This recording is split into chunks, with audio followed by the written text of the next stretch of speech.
أبحاثها كانت السبب في وفاتها. اتولدت في 7 نوفمبر سنة 1867. هي عالمة فيزياء وكيمياء بولندية فرنسية، وتعتبر واحدة من أهم العلماء في التاريخ. بدأت حياتها الأكاديمية في بولندا، وبعدها اتنقلت لباريس عشان تكمل دراستها. اتخصصت أبحاثها في مجال النشاط الإشعاعي، وهو المجال اللي أسسته. اكتشفت مع جوزها عنصر الراديوم والبولونيوم، وخدت معاه جايزة نوبل في الفيزياء سنة 1903. اتوفى جوزها في حادث مأساوي لما وقع قدام عربية، وكانت السبب في كسر جمجمته سنة 1906.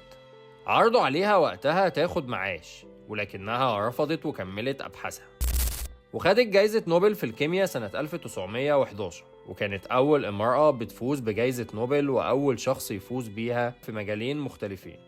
بس للأسف أبحاثها عن المواد المشعة كانت السبب في إصابتها بمرض فقر الدم اللاتناسلي، وتوفت بسببه في 4 يوليو سنة 1934 وهي عندها 66 سنة. لو عرفتوا هي مين اكتبوا لنا في الكومنتات.